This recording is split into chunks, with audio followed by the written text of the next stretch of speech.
Une seule roue de train pèse plusieurs tonnes et pourtant, elle roule sans encombre sur les rails pendant des décennies.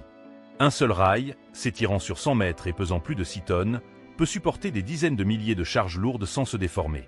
Comment l'industrie de l'acier parvient-elle à créer une telle force extraordinaire? Peu de gens réalisent que pour forger un rail capable de supporter une pression aussi immense, la métallurgie doit suivre une longue chaîne de processus complexes. Le minerai de fer est extrait des profondeurs de la terre, mélangé à du coke et à d'autres additifs, puis introduit dans des fours massifs à des températures extrêmes. À partir de là, l'acier en fusion incandescent est raffiné, laminé avec une précision au millimètre près, dans son profil distinctif de tête, d'âme et de patin. Ensuite, il subit un traitement thermique et est soudé en longueur continue, s'étirant sur des centaines de mètres, avant de subir des inspections rigoureuses au laser, aux rayons X et aux ultrasons. Dans ce film, nous allons entrer dans les aciéries modernes pour assister à la transformation du minerai brut en rail résistant. Le marché mondial de l'acier pour rail. L'industrie ferroviaire n'est pas seulement un maillon vital dans les transports, mais aussi un secteur économique massif. Le marché mondial de l'acier pour rail était évalué à environ 15 milliards de dollars en 2023 et les prévisions suggèrent qu'il pourrait atteindre près de 20 milliards d'ici 2032. Ces chiffres reflètent l'ampleur des investissements affluents dans les réseaux ferroviaires, en particulier dans les régions dont l'infrastructure se développe rapidement, comme l'Asie et même aux États-Unis, où la modernisation de plus de 225 000 km de voies est considérée comme une priorité stratégique. D'un point de vue de la production, l'ampleur est encore plus frappante. Le monde produit environ 1,9 milliard de tonnes d'acier brut chaque année. Rien qu'aux États-Unis, les aciéries maintiennent des productions de millions de tonnes annuellement, avec une partie importante façonnée en rails pour l'utilisation domestique et l'exportation. Ces rails ne sont pas un produit ordinaire. Ils doivent endurer plus de 20 ans tout en supportant les charges immenses et répétées des trains.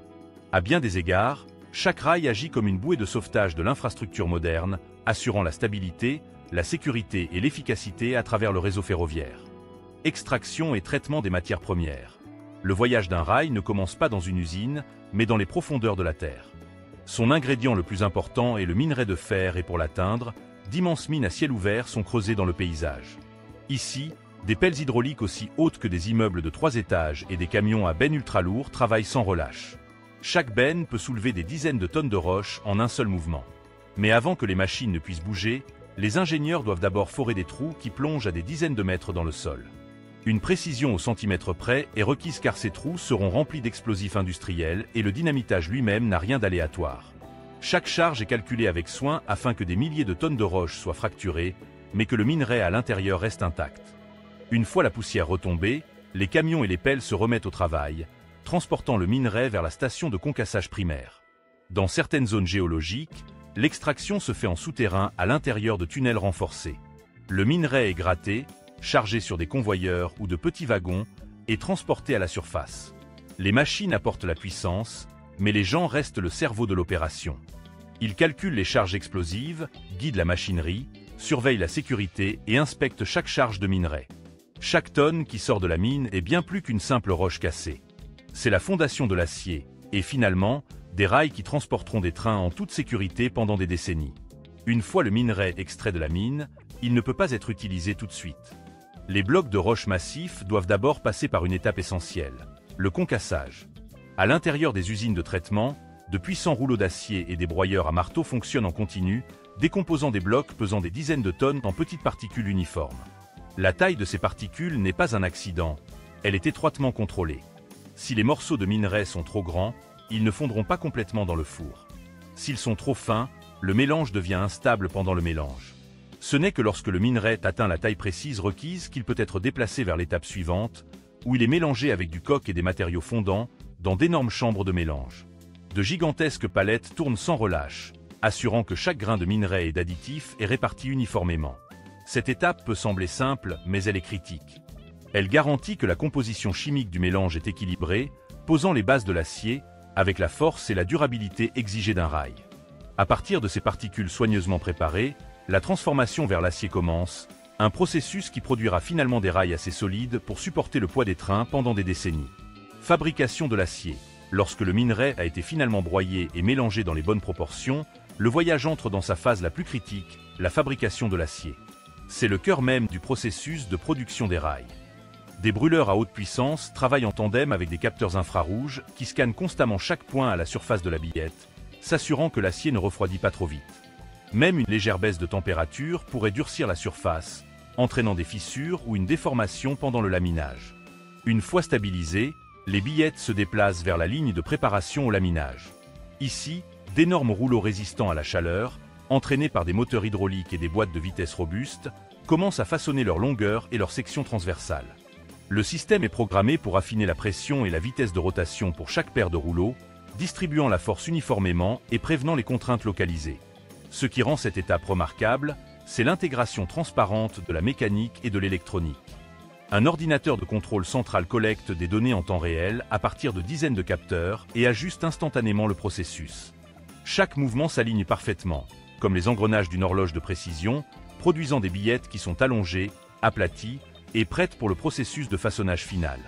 Dès qu'elles quittent le four de réchauffage, les billettes d'acier incandescentes sont directement alimentées dans la ligne de laminage, la dernière étape de façonnage avant le refroidissement. Sur un système de table à rouleaux résistante à la chaleur, les billettes entrent dans le laminoir d'ébauche, ou des rouleaux massifs en acier allié, avec de grands diamètres et des surfaces lisses, les pressent sous des milliers de tonnes de force. L'épaisseur est considérablement réduite, tandis que la longueur est étirée, préparant les billettes pour un façonnage précis. Ensuite, les billettes passent par des stands intermédiaires, où le profil prend progressivement forme. Ici, les rouleaux sont disposés en position alternée, comprimant et tordant l'acier pour distribuer uniformément la contrainte et éliminer les erreurs dimensionnelles. Dans le laminoir de finition, des rouleaux avec des rainures spécialement conçues commencent à sculpter la section transversale classique en forme d'œil du rail. Un design qui offre une force remarquable tout en gardant le poids gérable. Entre chaque étape de laminage, des jets d'eau à haute pression refroidissent la surface, enlèvent la couche d'oxyde et maintiennent la stabilité de la température. Le long de la ligne, des capteurs laser mesurent constamment la hauteur, la largeur et la rectitude, envoyant des données en temps réel au système de contrôle central, qui ajuste les écarts et les vitesses des rouleaux avec une précision extrême. L'une des caractéristiques remarquables de ce processus est la capacité d'échanger rapidement les jeux de rouleaux, permettant aux usines de basculer entre différents profils de rails sans arrêter la production. Cette étape est décisive. Elle fixe la géométrie du rail et garantit que chaque pièce répond aux normes requises avant de passer au refroidissement et au traitement thermique. Traitement thermique et soudage. Sous la chaleur intense, héritée du processus de laminage, les rails en acier brillent encore en rouge et contiennent des contraintes internes significatives. Le refroidissement et le traitement thermique sont les étapes critiques qui stabilisent la colonne vertébrale du produit.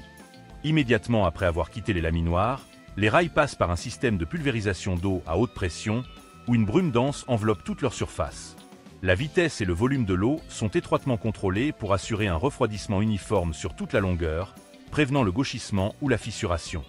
Après cette trempe rapide, les rails entrent dans la zone de traitement thermique, où les fours de réchauffage sont précisément programmés pour effectuer des processus tels que la trempe, le revenu ou le recuit, en fonction des propriétés mécaniques souhaitées.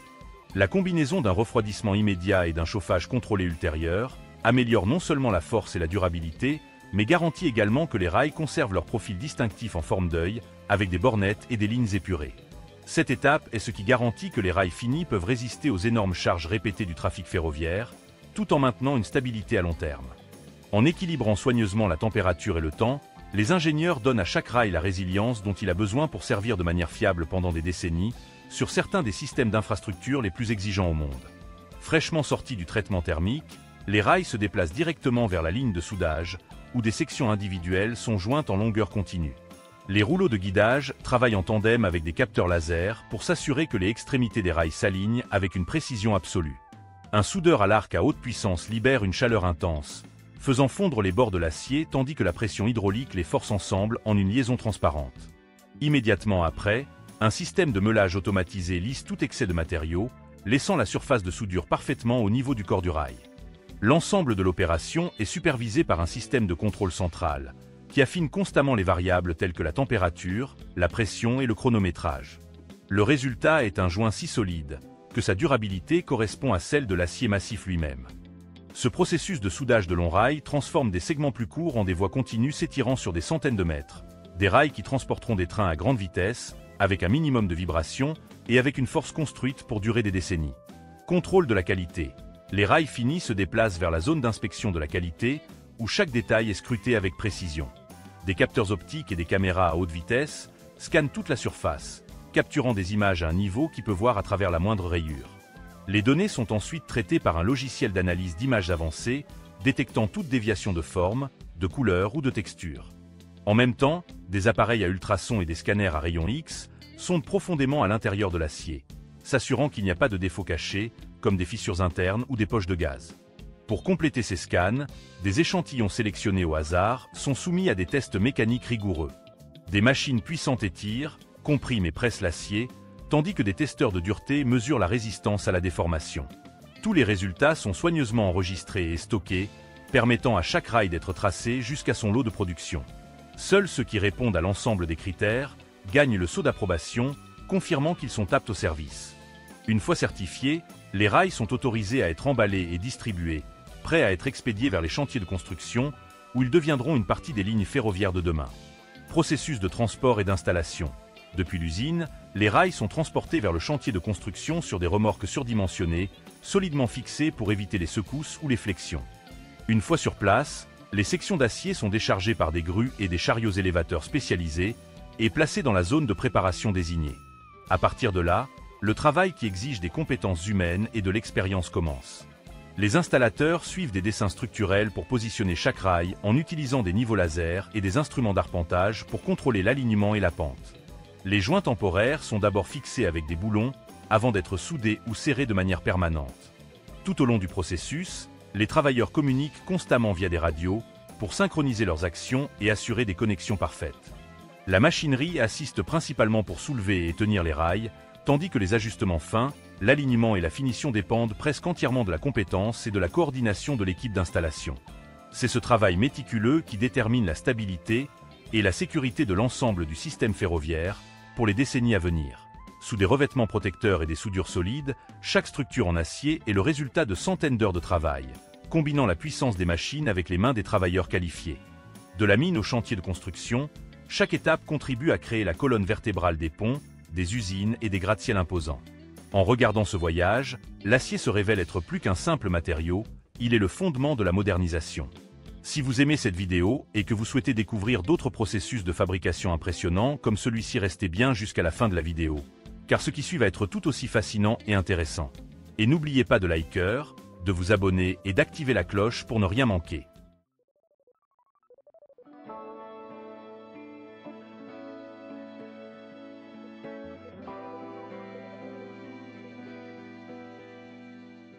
Il fut un temps où les ordinateurs occupaient toute une pièce, puis l'innovation les a rendus capables de tenir sur un bureau.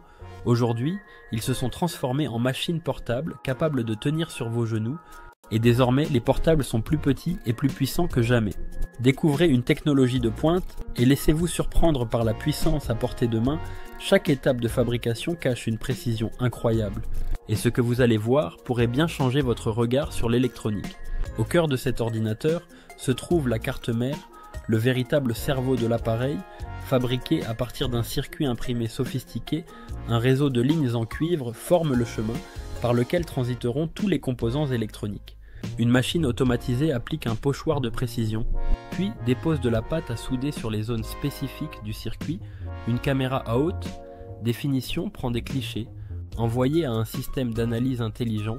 Celui-ci détecte toute anomalie, comme un mauvais alignement ou un manque de matériaux. Et si tu veux vraiment comprendre comment la technologie moderne façonne nos vies, abonne-toi et active la cloche, ça donne de la force à la chaîne et tu ne manqueras aucun contenu aussi fascinant que celui-ci. Si tout est conforme, la carte passe par 15 robots industriels. Chacun place jusqu'à 150 composants en seulement 30 secondes. La carte traverse ensuite un four spécialisé où la pâte fond, reliant chaque composant à la carte mère. Un autre contrôle visuel assure que le processeur central est bien soudé et que rien n'est mal positionné. Après un test fonctionnel, la carte est mise de côté pour laisser place à l'assemblage manuel. Des techniciens expérimentés montent la partie supérieure du portable, appelée panneau d'affichage. Ils appliquent un film protecteur sur un écran LCD de 15 pouces, puis connectent le câble principal à la carte mère. L'écran est intégré dans un cadre équipé d'une webcam et d'un microphone. Ils fixent ensuite un capot inférieur avec antenne et positionnent le câble de connexion à l'intérieur. La webcam et le microphone sont installés. Puis deux charnières robustes viennent relier l'écran au reste de l'ordinateur. La carte Wi-Fi est également mise en place. Tous les éléments sont ensuite dissimulés sous un capot supérieur élégant et un fin cadre métallique vient finaliser l'ensemble. Vient ensuite la partie inférieure du portable, les techniciens fixent le capot supérieur ainsi que le pavé tactile précis. Ils ajoutent ensuite les haut-parleurs gauche et droit, la carte mère revient sur la ligne. Une fraiseuse assistée par ordinateur découpe des ouvertures précises pour installer les ventilateurs de refroidissement. Un ordinateur portable de jeu génère beaucoup plus de chaleur et nécessite donc 2 puissants ventilateurs. Une fois fixée, la carte mère est installée pour éviter les erreurs. Les connecteurs sont nettoyés avec soin et séchés à l'aide d'air comprimé, puis viennent l'installation du module mémoire, du Wi-Fi et Bluetooth et du disque SSD, sans oublier la batterie haute capacité essentielle pour ce type de machine. Enfin, on installe le clavier dans une ouverture dédiée du capot supérieur, un laser grave les caractères, puis une machine automatisée teste les principales fonctions. Une équipe spécialisée vérifie à son tour la réalité virtuelle, l'affichage de l'écran, les lumières du clavier et bien sûr la robustesse des touches.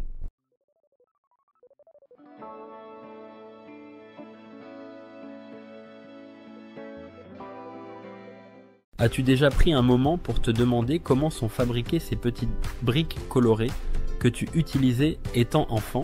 Lego existe depuis plus de 80 ans et s'est imposé comme une référence incontournable dans l'univers du jouet. Mais as-tu déjà réfléchi à l'incroyable processus derrière chaque brique, de la conception des moules à l'injection du plastique? Tout ce chemin est un véritable voyage technique qui mérite d'être vu. Aujourd'hui, on plonge ensemble dans les coulisses de la fabrication, du tout premier croquis à l'emballage final. Chaque étape est un concentré de précision et d'ingénierie minutieuse. Reste bien attentif car certaines étapes sont si fascinantes qu'on pourrait croire qu'il s'agit d'un travail d'orfèvre. Les briques.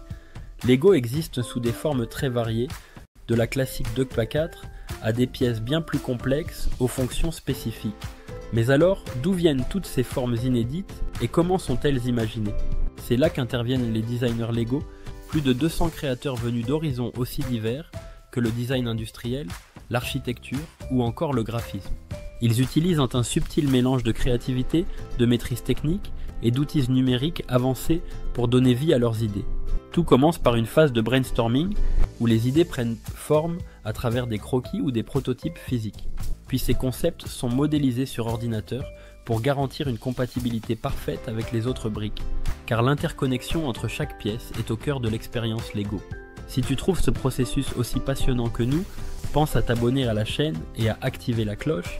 Ça nous donne de la force et ça nous permet de te proposer encore plus de contenu de qualité. Une fois le design validé, il passe à l'étape suivante, la création du moule. Chaque nouvelle pièce demande un moule spécifique réalisé avec une précision extrême grâce à des machines spécialisées. On commence par créer un modèle maître en métal basé sur le fichier 3D. Ce modèle est ensuite utilisé pour former l'insert du moule fabriqué à partir d'un alliage d'acier ultra résistant.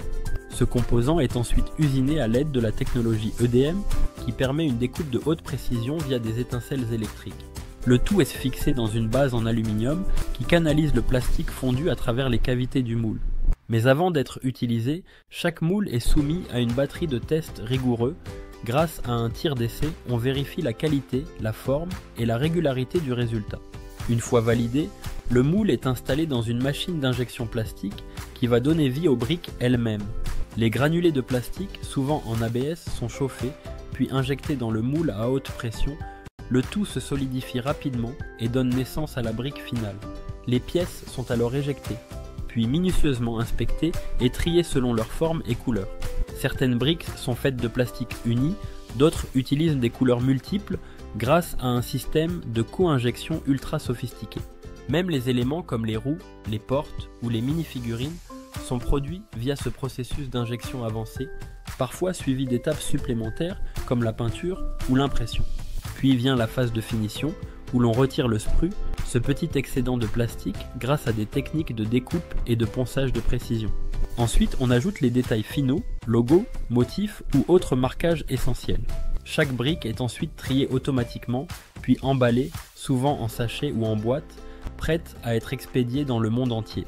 Lego procède aussi à des tests de sécurité très stricts pour s'assurer que chaque brique est non toxique, solide et adaptée aux enfants. C'est ce niveau d'exigence et cette maîtrise technique qui ont permis à Lego de devenir bien plus qu'un jouet, un symbole universel de créativité et de construction sans limite.